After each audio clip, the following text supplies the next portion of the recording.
wise community, we all know that education is not only a matter of political policies and agendas. Sometimes all it takes is just one individual to make a difference. Some of the greatest changes and social movements of our time were, in fact, initiated by individuals who felt compassion, who felt courage and dedication to bring about change in the lives of those who need it the most. And we have the privilege of having one such individual among us this morning. She has used her incredible global influence and talent to help the cause of education in her native Colombia. She is the founder of Fundación Pies Descalzos, the Barefoot Foundation.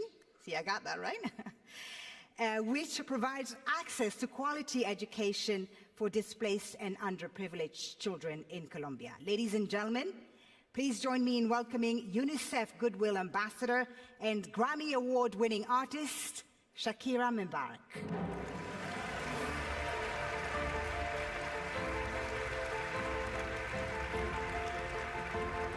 Thank you.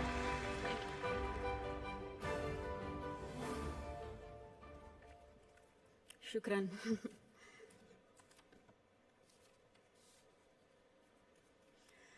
Good morning, Your Highness, Excellencies, friends and colleagues. I would like to thank you for the opportunity to be here today. It's also an honor to join forces with Educated Child, an organization led by a woman who is an amazing role model, a woman who has shown such relentless dedication to getting every child in school. This is such an exciting day for us because it marks the beginning of a new era in my home country, Colombia. Most of you may know me as an artist, as an entertainer, and that's indeed my calling and what I've been doing since I was 13 years old. But I never would have imagined when I started out that my work as an artist would end up being the vehicle for me to serve my greater purpose in life of working towards eradicating poverty through the power of education. As a Colombian citizen, inequality is a concept that sadly one becomes very familiar with at a very young age. It's a country like many others in Latin America where a few have a lot have almost nothing, and where if you're born poor, you will almost certainly die poor, and where people don't access equal opportunities. And because of that, generation after generation after generation live trapped in the same vicious cycle fed by prejudice and inaction. Growing up in my country when I was around 8 years old, I remember I saw kids my age who, instead of being in school, were already working in the streets, were barefoot in the park, kids like me, whose reality was completely different than mine, only because of the circumstances into which they were born. It was really hard for me to accept that something so unjust didn't have a solution. There had to be something that could be done. So I often asked myself why the adults around me were so resigned to the fact that these kids, who were just like me, or even their own children, were living in a parallel reality so different and so cruel. As Kofi Annan put it, poverty is intolerable in a world of plenty. So as soon as I had some success, the first thing I wanted to do was to invest as many resources as I could into what later would become the most meaningful project of my life, working for children. So I set out to find a team of people who dreamed big and worked hard and thought like me to help me right the wrongs that I had witnessed throughout my entire childhood. And that's when our foundation, the Barefoot Foundation, Pies Descalzos Foundation, was born.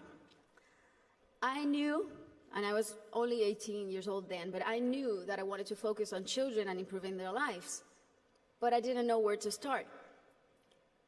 So I really felt that I needed to learn what the roots of inequality and low social mobility were. So I decided to study the reasons why children were working in the streets, or why some children were being recruited by the violent organizations like the paramilitary or the guerrillas. Why were so many children suffering from chronic malnutrition? And I realized that most of the issues that children face in my country had and have a common denominator: the lack of access to quality education. To me, it became crystal clear that education was the surest way to give all of these kids the best fighting chance of improving their circumstances in life, because education is the great equalizer. When I started building schools in Colombia, we chose the most remote areas where there was literally nothing, no infrastructure, no paved roads, no electricity, no potable water. And we decided to build in those places, but not only build schools, but state-of-the-art schools. Schools with comprehensive models that included ECD programs, school feeding programs, parent and teacher training.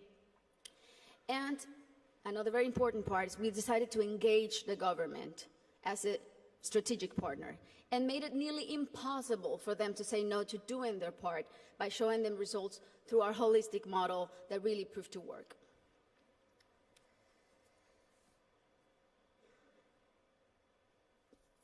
We noticed that as soon as a school is built in those places, everything is transformed.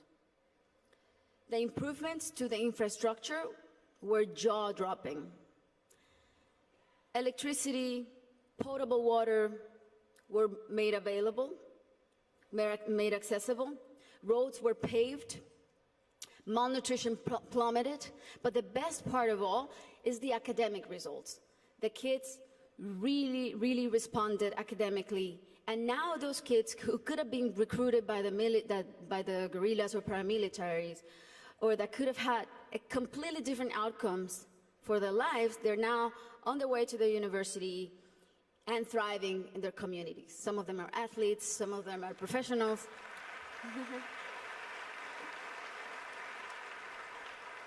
That's why it really is a thrill to work for education. That's why I'm so passionate about it, because I've really seen results that are as palpable as this podium. And seeing all these success stories that have a name and a last name has been one of the most rewarding things I've done in my lifetime, even more so than winning Grammys, I think. Now,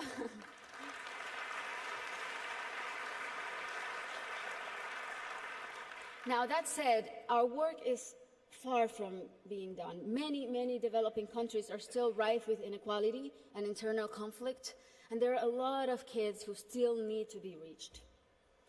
History is not only the past. History, it's made every day in the present. And what matters now is how we go forward and how we fix what's wrong. And that is the real challenge. This is the goal of the SDGs and what people like Her Highness and myself and so many more of you who are adamant about achieving are here for. Facts don't lie, and numbers show what an incredible return on investment a quality education provides. For instance, if all students in low-income countries left primary school with basic reading skills, 171 million people could be lifted out of poverty. Systemic change often begins from the bottom up rather than the top down. The government must take responsibility, and we should all put as much pressure as we possibly can, but the rest of all, the civil society, should also do their part.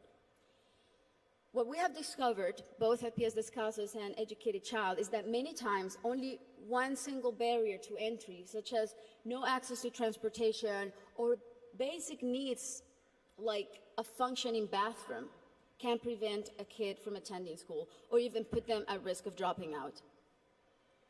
Sometimes all it takes to change a child's life is the security of a hot meal in school, or the ease of being able to hop on a bus that will leave you safely at your classroom's door. It's as simple as that. And these are simple interventions, and they don't cost a lot. The biggest effort really is in mapping the communities, in going door to door, searching for the out-of-school children, talking to the parents, talking to their families. Giving a name and putting a story behind these children is the first step to start rewriting their story.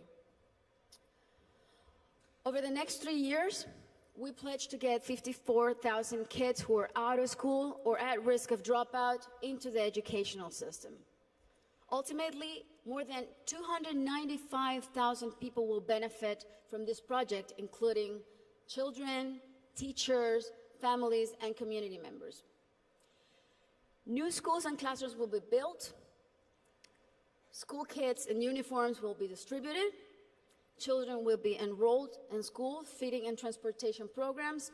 Teachers will be trained in strategies and in how to identify those students who are at risk so they can receive psychosocial support. And we are extremely confident that this partnership is only the beginning and will be the model to replicate throughout my country until not a single child is out of school. This is our responsibility.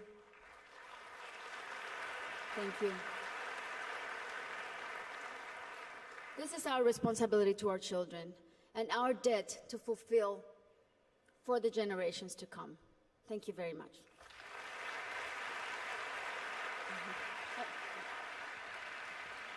Thank you so much, Ms. Shakira, for that impassioned speech. Thank you for speaking from the heart.